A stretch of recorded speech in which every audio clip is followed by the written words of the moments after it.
I've now been joined by Beth Kurland. She's going to be talking to us all about her book and some interesting theories. So, Beth, thank you so much for joining us. How are you doing? I'm doing great. Thank you so much for having me. Yeah, well, great to see you here. You've launched your new book, You Don't Have to Change Everything. There's a lot to unpick here. First of all, just let me know, what's the premise behind the book and why did you decide to write it? Wow. I think one of the reasons why I wrote it, there's sort of many reasons, but is because we typically are not taught what to do when we come up against difficult emotions. You know, that typically happiness takes care of itself when we feel that emotion, but all of these other range of emotions that we experience as human beings on this planet, you know, we're taught so many things in school and even in the workplace and all through our lives, and we're not really taught how to face some of these more uncomfortable and pleasant visitors that occur every day of our lives. And I think habitually we're wired to do one of two things, to either push away or suppress or kind of try to ignore some of our more unpleasant emotions, or sometimes we swing to the opposite of getting swallowed up in our emotions, you know, that they could kind of overtake us. And I've certainly experienced both ends of that, as I think we all have. But so I wrote the book of really wanting to offer a different path through, a path where we're neither pushing away our emotions, we're not getting swallowed up by them, but we're able to relate to them in a way that allows us to move through with some greater ease and even well-being in our lives. And is it that personal life experience that you just mentioned there what gives you the background in this book, or what is it about you that gives you the information and the background and I suppose the passion as well for this topic? Yeah, definitely. I do have a lot of passion behind this. I think there's a real weaving together in this book of my own personal experiences, my personal story. I dealt with, I experienced the loss of my mom at an early age when I was 15. So there was a lot of grief that I really had pushed away for many years and really didn't work through that till later into my adulthood. And just being an observer of my own emotions over the years, I've done a lot of work with mindfulness meditation and mind-body practices, and I found these things quite transformative in my own life. And I've also, as a psychologist, worked with patients for over 30 years. And I feel quite privileged to be able to sit with so many people who are going through, I think so many of us are feeling this whole, different range of emotions. And many people can feel like I'm alone. What's wrong with me that I'm feeling this way? So I think there's this common humanity that we all share. And I really wanted to touch into that as well. And then also just my own passion for neuroscience. I find that really fascinating to understand that as part of a lens through which we can look and understand our own behaviors, and integrating that with some of the wisdom traditions and with different areas within psychology. So kind of pulling all these things together from different directions. Yeah, I mean, there's a lot there. There's a lot there that you can draw from. And do you notice there are commonalities, I suppose, in the way that many people in today's society are dealing with negative or uncomfortable emotions? Perhaps you mentioned there, as a 15-year-old, you went through a really hurtful time. You would have been experiencing emotions that were very difficult to feel. Would you say that you perhaps were then surrounded by or in an environment, a society that wanted you just to smile, be happy and go through with that? And then with the patients that you speak to, do you see that this is a common theme? I do think that general message, and I certainly speak just from my cultural upbringing, and I was very fortunate to have, a wonderfully supportive family through all of that. But I think in general that there are messages from my experience and in working with my patients that we often can be told directly or indirectly to kind of, hey, wipe away that sad face. Let's see that smile. Here, cheer up, have some ice cream, or even, the social media pressures that I do see a lot of this now among young people, but even people of all ages, of just even looking at pictures people are posting and feeling like, oh, well, everybody looks so happy in those pictures. I should be feeling that way. What's wrong with me that I'm not feeling that? And so I think there's an important message about just that all of our emotions are here for a reason, and just how do we learn to kind of pay attention to what each emotion needs.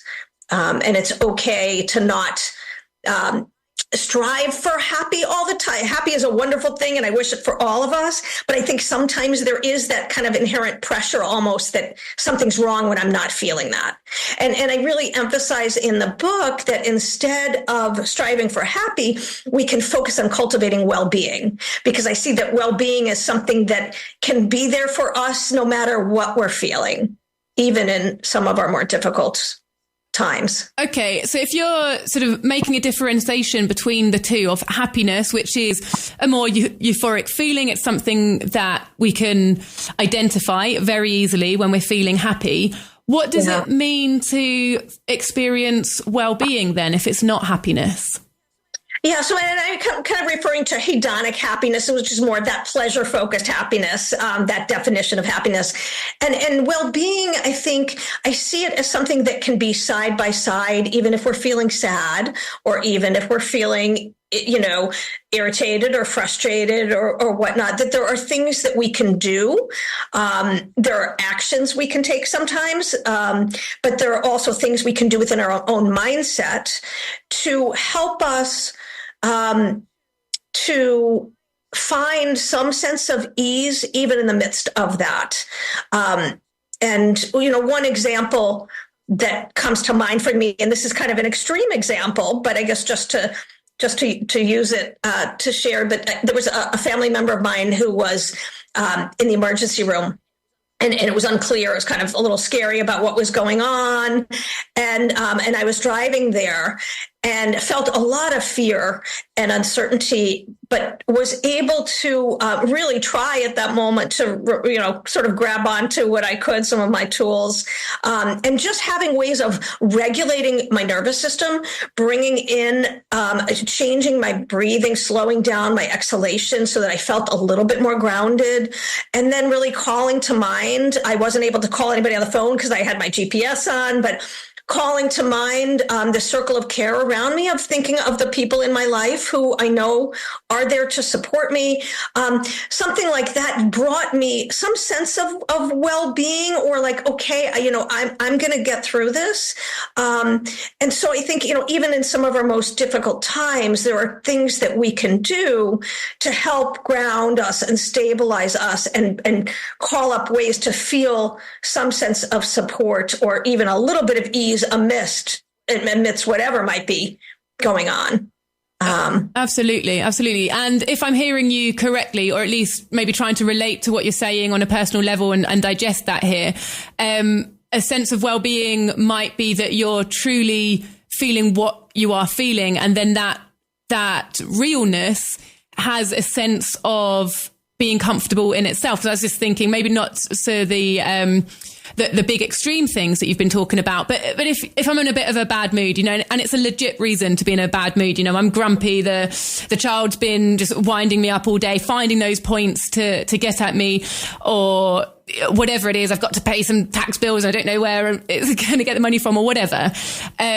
You just want to be in a bit of a bad mood. You don't want to go and be cheerful or look for the most colourful clothes in my wardrobe. I just want to put on some slobby clothes and I'm fine being in a bad mood. Thank you very much. This is my moment for being in a bad mood. Am I going on the right lines here? Well, I would say there's definitely, I think some space to accept and meet ourselves where we are, instead of judging, because often we can then judge our like, what's wrong with me that I'm feeling this way, or I shouldn't be feeling this way. And that can make things worse. Sometimes I think, what you're saying in terms of just really meeting oneself right where they are as a starting point is like, okay, this is what I'm feeling. And then from there, being able to ask, and what could I bring alongside of this that would feel supportive right now? And there's lots of different things. One of the chapters that I devote in the book is something that I call the compassionate parent view, but it's really about cultivating self-compassion. And that is something that doesn't come naturally, I think, to many of us. But this idea of when we are in a bad mood or we are having a hard time, how we can kind of talk to ourselves in a way that is supportive rather than judgmental or that inner critic that might jump out at those times. And being able to do that can really be transformative when we can have ways to practice that. Absolutely. And so are we now touching on what you talk about, transforming the container in which our inner experiences are held? Are you able to elaborate on that a little bit more? Yeah. So really the book focuses on, instead of trying to change how we feel or fix or improve ourselves, which we often, I think, could put energy into thinking something's wrong, I've got to fix myself. It's more about changing how we relate to our inner experiences. And what we do when we come up against that irritability or that frustration or that sadness. And so the container in which we hold those emotions, if we can create a more spacious container, I think of it kind of like, imagine greeting a house guest. Imagine somebody rings your doorbell and, you stand there at the door and you just hold the door with all your energy so they don't come in the door. Or maybe they burst through the door and they storm over and take over your house. Neither of those would be great, right? But if you just open the door and gently come in, have a seat, let me give you some tea and listen to that guest. What do they need? How can I be there to kind of be present with them? When we can do that with our own inner emotions, then something really begins to shift. And things begin to change because we're not focusing, there's nothing wrong with changing external circumstances when we can, but when we can, sometimes we put so much energy into the external when there's nothing we can do. And we overlook the fact of how do we take care of what's going on here inside of us. And when we have ways of taking care of what's going on inside, sometimes the outside begins to take care of itself.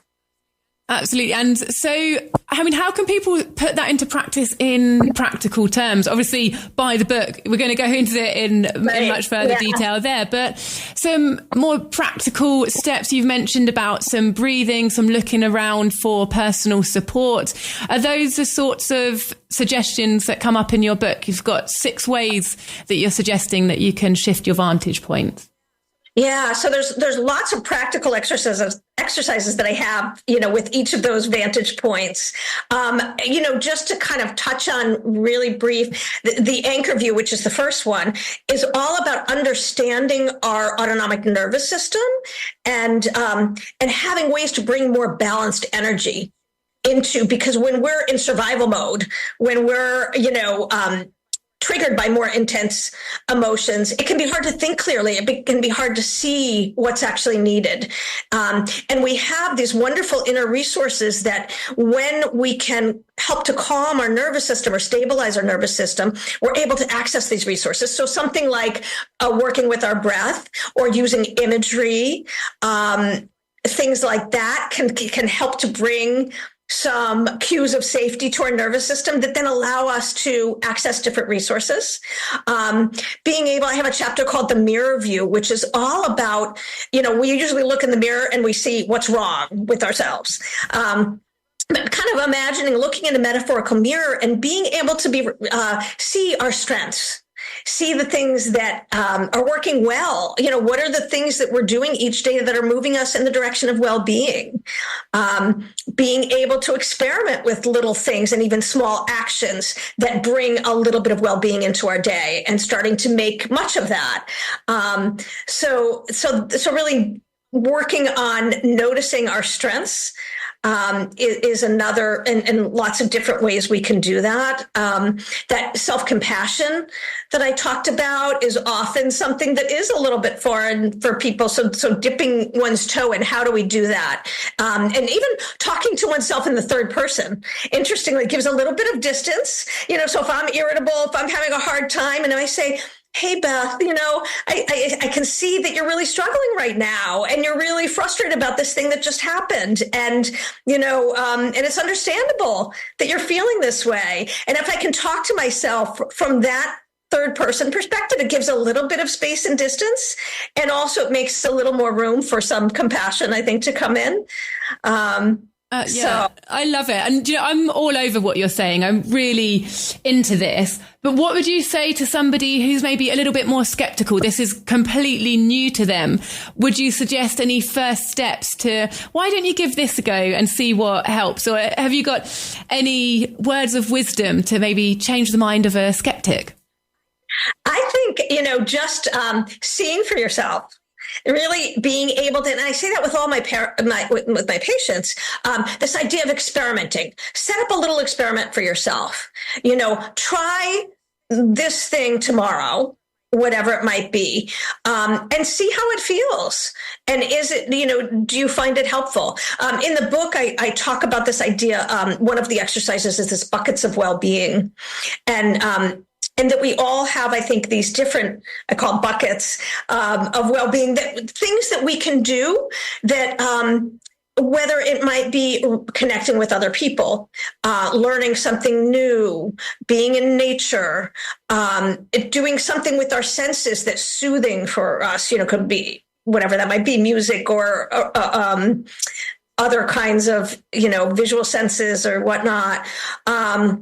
But all these different ways that we can, even just putting one drop in one bucket every day of something that feels nourishing for our soul, and being able to commit to or be intentional about just taking one really small step. And I think small is important, that sometimes we can get overwhelmed by, lots of, just feel everything can feel so daunting. For sure. Being able to identify, what is that one thing that might, is there a small action I could take today that would feel nourishing? Yeah, great. And apologies, because I've not actually checked this, and apologies if I put you on the spot, but I notice here that you have an Instagram account. If people followed that, do you share little tidbits or a piece of inspiration that you think would highlight people your way of thinking? Yeah, I do try to share, little quotes and videos and things like that definitely can give people a little taste of some of these things that might be helpful. And I also, on my website as well, I have different resources there that give a lot of practical tools and things like that. Yeah, but ultimately, buy the book. That's the message that obviously I want to get across to people. You can buy it on the Talk Radio Europe bookshop. Beth, do you have any other wider message or anything, parting words that you would like to share with our listeners? Oh, I guess I would just say that, a lot of the research, there's a researcher that I love, Richard Davidson, who talks about this idea that well-being is really a skill that can be cultivated. And so there are these little things we can do. And I think sometimes the small things really do add up. And just being able to have ways of practicing and taking these small steps to just cultivate greater well-being begins to add up in our day-to-day life, but and I guess the last thing I would say is certainly for people really struggling with bigger, difficult emotions, like really harder things that I'm certainly biased as a therapist, but I think that therapy and even for myself, was so helpful. So there's support out there for people who might be struggling with the bigger things, and really to reach out, because there are that support is there. Fantastic. I really appreciate you sharing that. Thank you so much. And thank you for spending some time with us today. So much for having me. It was a pleasure. Okay, Beth's book is called You Don't Have to Change Everything. 6 Ways to Shift Your Vantage Point, Stop Striving for Happy and Find True Wellbeing. And you can look it up from most online bookshops or also on the Talk Radio Europe bookstore.